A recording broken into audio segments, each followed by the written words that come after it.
السلام علیکم ورحمۃ اللہ وبرکاتہ۔ عزیز دوستوں، ساتھیوں، میں محمد شہزاد خان آپ تمام ہی کا اپنے چینل ایس کے آئی ڈویژن میں خیر مقدم کرتا ہوں۔ آپ تمام ہی کا تہہ دل سے استقبال کرتا ہوں۔ امید کرتا ہوں آپ تمام ہی خیر عافیت سے ہوں گے اور خوش و خرم زندگی گزار رہے ہوں گے۔ آج کے ویڈیو میں ہم مزاح نگاری کے بارے میں پڑھیں گے۔ مزاح نگاری، اس کے اماثل کا بیان یہ پڑھیں گے، اور بزلہ سنجی کے بارے میں پڑھیں گے۔ اس سے پچھلے ویڈیو میں ہم مزاح نگاری کے بارے میں پڑھ رہے تھے، آج اس کے آگے ہم کنٹینیو کریں گے چیزوں کو، ٹھیک ہے؟ تو آپ کا قیمتی وقت ضائع نہ کرتے ہوئے ہم سیدھا ٹاپک کی جانب چلتے ہیں۔ سوال کیا ہے؟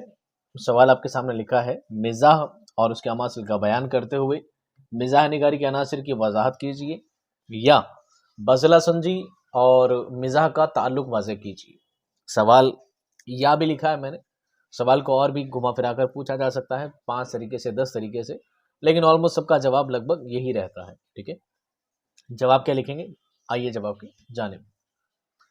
مزاحیہ و طنزیہ ادب جن کیفیتوں مثلاً خالص مزاح، ہیومر، طنز سٹائر، تحریف پیروڈی، رمز آئرنی وغیرہ سے اپنی بقا کے لیے خون گرم حاصل کرتا ہے، وہ خون کن عناصر کے اجتماع سے مرکب ہوتا ہے، اور کس انداز سے مزاحیہ و طنزیہ ادب کا معاون ثابت ہوتا ہے، اس سلسلے میں پہلے خالص مزاح کو لیجئے، جس کی تعریف اسٹیفن پیکاک نے ان الفاظ میں کی ہے۔ کیا ہے؟ مزاح کیا ہے؟ یہ زندگی کی ناہمواریوں کی اس ہمدردانہ شعور کا نام ہے جس کا فنکارانہ اظہار ہو جائے۔ مزاح کی یہ توضیح دراصل مزاح کی تخلیق سے متعلق ہے، اور اس بات کا اظہار کرتی ہے کہ مزاح نگار اپنی نگاہ اور بیان سے زندگی کی ان ناہمواریوں اور مزے کا خیز کیفیتوں کو دیکھ لیتا ہے جو ایک عام انسان کی نگاہوں سے اوجھل رہتی ہے۔ دوسرے ان ناہمواریوں کی طرف مزاح نگار کے رول میں کوئی استہزائی کیفیت پیدا نہیں ہوتی، بلکہ وہ ان سے محفوظ ہوتا ہے اور اس ماحول کو پسند بھی کرتا ہے جس نے ان ناہمواریوں کو جنم دیا ہے۔ تیسرے یہ کہ مزاح نگار اپنے تجربے کے اظہار میں فنکارانہ انداز اختیار کرتا ہے اور اسے سپاٹ طریقے سے پیش کرتا ہے۔ لیوکس کی رائے میں خالص مزاح کی پیشکش تینوں عناصر کے رہین منت ہے۔ لیوکس کی توضیح سے معلوم ہوتا ہے کہ مزاح نگار اس فرد کے ساتھ جس کا وہ مزے کا اڑاتا ہے ایک ذہنی کھیل میں شریک ہو جاتا ہے اور اس سے محفوظ ہونے لگتا ہے، لیکن طنز نگار ان تمام حماقتوں سے محفوظ ہے جن کو وہ ہدف طنز بناتا ہے۔ ہدف کہتے ہیں نشانے کو، ایم کو۔ نتیجتاً اسے اپنے نشانے تمسخر سے کوئی ہمدردی نہیں ہوتی۔ طنز زندگی اور ماحول سے برہمی کا نتیجہ ہے، اور اس میں غالب عنصر نشتریت کا ہوتا ہے۔ طنز نگار جس چیز پر ہنستا ہے اس سے نفرت کرتا ہے اور اسے تبدیل کرنے کا خواہاں ہوتا ہے۔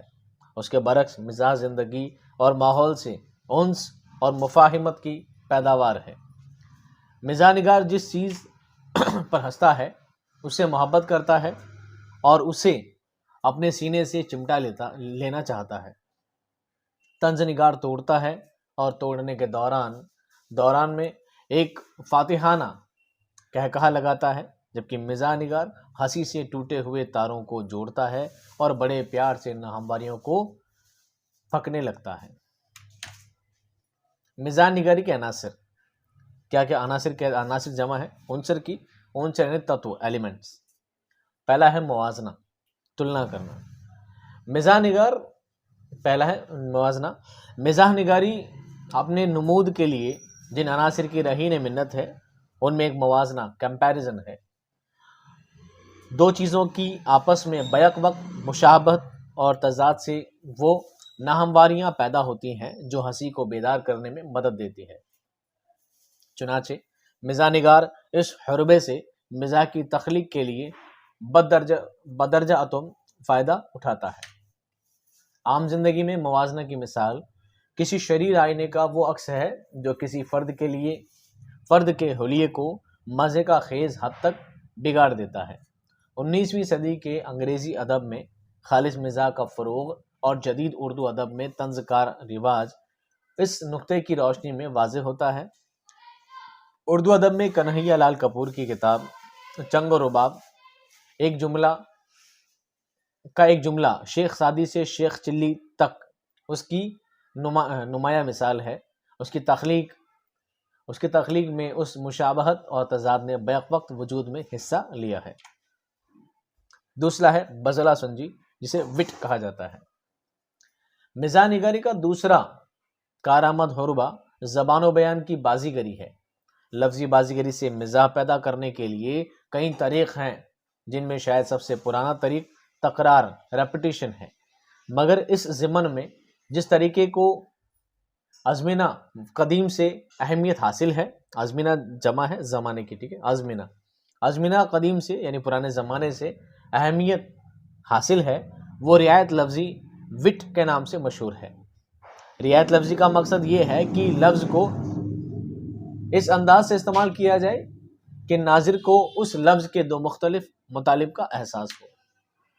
دراصل رعایت لفظی کے پس پشت بھی ہنسی کو تحریک دینے کا وہی طریق کار فرما ہے جس کا اوپر موازنہ کے سلسلے میں ذکر آیا ہے، یعنی رعایت لفظی بھی دو چیزوں کے مابین بیک وقت مشابہت اور تضاد کو منظر عام پر لاتی ہے۔ مثلا اکبر الہ آبادی کا ایک شعر ہے، دیکھیے: عاشقی کا ہو برا اس نے بگاڑے سارے کام، ہم تو اے بی میں رہے اغیار بی اے ہو گئے۔ اس شعر میں اے بی اور بی اے کے حروف میں سوائے اس کے کوئی فرق نہیں کہ ذرا آگے پیچھے لکھ دیے گئے ہیں، لیکن معنی کے لحاظ سے ان میں زمین و آسمان کا فرق ہے۔ رعایت لفظی کے لیے جدت شرط ہے، ورنہ تکرار سے بالعموم اس کی مزاحیہ کیفیت انحطاط پذیر ہو جاتی ہے۔ لفظی بازیگری کا ایک اور نمونہ مزے کا خیز املا سے مزاح کی تخلیق ہے۔ بحیثیت مجموعی لفظی بازیگری کے یہ تمام نکیلے لیکن مزے کا خیز نکات بزلہ سنجی وٹ کے زمرے میں آتے ہیں۔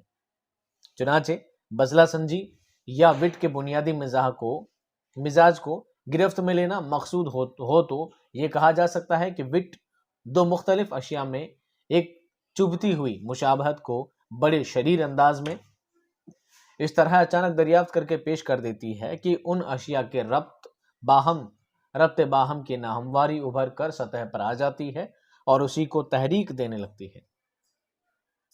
بزلہ سنجی وٹ کو مزاح سے بآسانی ممیز بھی کیا جا سکتا ہے، اور وہ اس طرح کی مزاح ایک کیفیت ہونے کے بعد سارے کے سارے ادب پارے میں ایک برقی کی رو کی طرح سرایت کر جاتا ہے، اور ہم جس مقام سے اسے چھو لیں یہ برقی رو ہمیں صاف طور سے محسوس ہوتی ہیں۔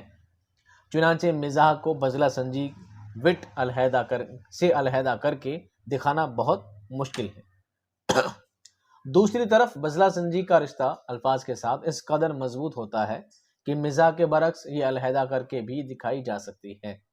چنانچہ مزاح کی اہمیت و امتیازی کیفیت یہ ہے کہ اس کے بعد جو تبسم معرض وجود میں آتا ہے وہ ایک نمایاں مسکراہٹ میں تبدیل ہو کر دیکھتے دیکھتے قہقہہ بن جاتا ہے۔ مغربی ادب میں ڈان کوئنگزوٹ، کیا لفظ ہے؟ ڈان کوئنگزوٹ اور مسٹر وک اور ہمارے اپنے ادب میں خوبی اور چچا چھکن کے مطالعے میں مزاح کی یہ کیفیت بڑی واضح ہے۔ تیسرا عنصر ہے دوستو صورت واقعہ۔ مزاح نگاری کا تیسرا حربہ مزاحیہ صورت واقعہ ہیومرس سچویشن ہے۔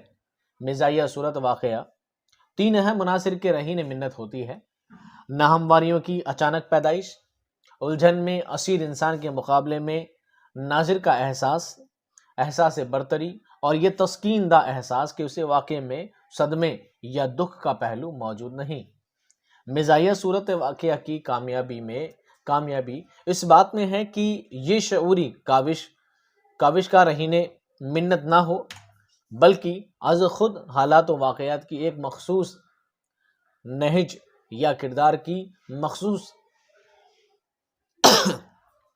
ناہمواریوں سے پیدا ہوتی چلی جائے۔ چنانچہ صورت واقعہ کی تعمیر میں ایک اچھا مزاح نگار غلطی، غلط فہمی اور اتفاق وقت کو عام طور سے بروئے کار لاتا ہے، ساتھ ہی وہ یہ کوشش بھی کرتا ہے کہ عملی مذاق سے بہت کم مدد طلب کرے۔ چوتھا عنصر ہے مزاحیہ کردار۔ مزاح نگاری کا چوتھا حربہ مزاحیہ کردار ہے۔ وہ مزاحیہ کردار جس کی بدولت سارا ماحول مزے کا خیز صورت اختیار کر جاتا ہے۔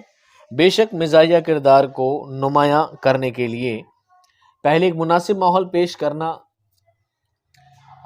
ازبس ضروری ہے، تاہم ایک بار جب اس انوکھے کردار کی تخلیق ہو جاتی ہے تو پھر اس کا سرسری سا تذکرہ ہی ماحول کی ساری سنجیدگی کو ختم کر دیتا ہے۔ مثال کے طور پر ڈان کنگزوٹ یا خوجی کا نام ہی لیا جائے تو ہم غیر شعوری طور پر ہنسنے کے لیے تیار ہو جاتے ہیں۔ جہاں تک مزاحیہ کرداروں کی پیشکش کا تعلق ہے تو ایک کامیاب مزاح نگار کے کردار کے مختلف اجزاء یا عناصر کے مابین اس خلیج کو نمایاں کر کے دکھایا جاتا ہے جس سے ناہمواریوں کا احساس ہو سکے۔ پانچواں عنصر ہے پیروڈی یا تحریف۔ پیروڈی آپ جانتے ہیں، کسی چیز کو مذاق خیز میں پیش کرنا پیروڈی کہلاتا ہے۔ مزاح نگاری یا آخری حربہ پیروڈی یا تحریف ہے۔ مزاح نگاری کا آخری حربہ کیا ہے؟ پیروڈی یا تحریف ہے، لیکن پیروڈی صرف مزاح نگار ہی کا حربہ نہیں ہے، بلکہ طنز نگار بھی اس سے بدرجہ اتم فائدہ اٹھاتا ہے۔ تاہم یہ بات بھی قابل غور ہے کہ تحریف کی حیثیت محض ایک حربے کی سی نہیں ہے، بلکہ یہ تو علیحدہ صنف ادب کا درجہ بھی حاصل کر چکی ہے اور نتیجتاً ایک علیحدہ مطالعے کی طالب ہے۔ چھٹا عنصر ہے طنز۔ طنز جو بنیادی طور پر ایک ایسے باشعور، حساس اور درد مند انسان کی ذہنی اور رد عمل کا نتیجہ ہے جس کے ماحول کو ناہمواریوں اور بے اعتدالیوں کے نے نقطۂ مشق بنا لیا ہو۔ اردو ادب میں طنز کا عروج بڑی حد تک اس رد عمل کارہین منت ہے جو ایک غیر ملکی حکومت کے تشدد و مسلسل سماجی الجھنوں اور فرد کی زندگی میں مسلسل ناکامیوں کے باعث پیدا ہوا اور جس نے طنز نگار کو اپنی طرف متوجہ کر لیا، چنانچہ ان تمام ناسوروں پر تیز نشتر چلانے کا آغاز کیا جو ناہمواریوں اور بے اعتدالیوں کی پیداوار تھے اور جن کے باعث معاشرہ سسک کر دم توڑ رہا تھا۔ لیکن اس کا مطلب نہیں کہ طنز کا استعمال تخریب پسندی کی علامت ہے۔ دراصل طنز کی تخریبی کارروائی صرف ناسور پر نشر چلانے کی حد تک ہے، اس کے بعد زخم کا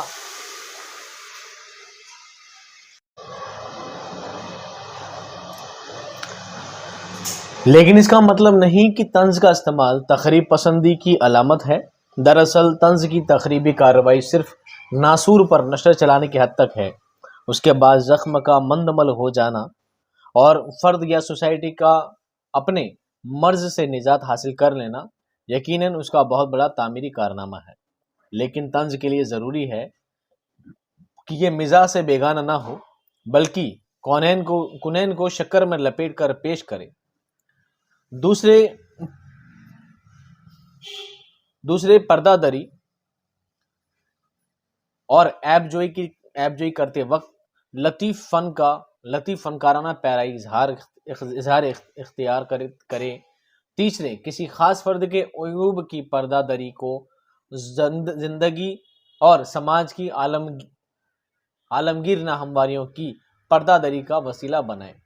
اس سلسلے میں یہ بات بھی دلچسپی سے خالی نہ ہوگی کہ مزاح کے طرح طنز بھی موازنہ، مبالغہ، لفظی بازیگری اور تحریف وغیرہ کے حربے استعمال کرتی ہے۔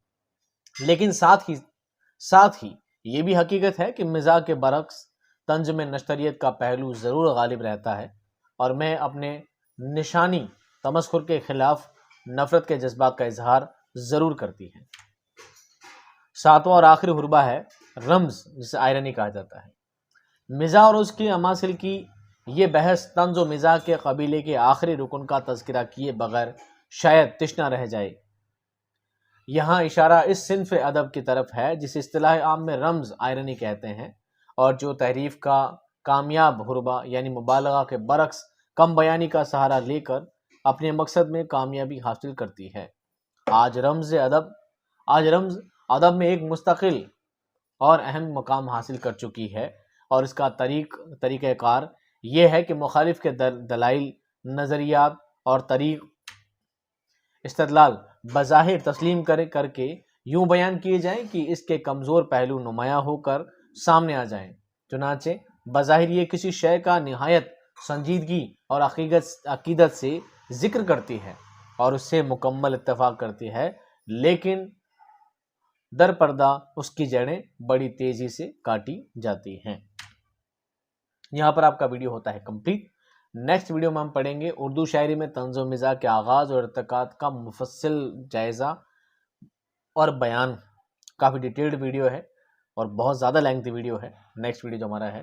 تو آج کی ویڈیو کو ہم یہیں پہ اکتفا کریں گے، ملتے ہیں آپ سے نیکسٹ ویڈیو میں بہت جلد۔ تب تک خوش رہیے، آباد رہیے، خدا حافظ۔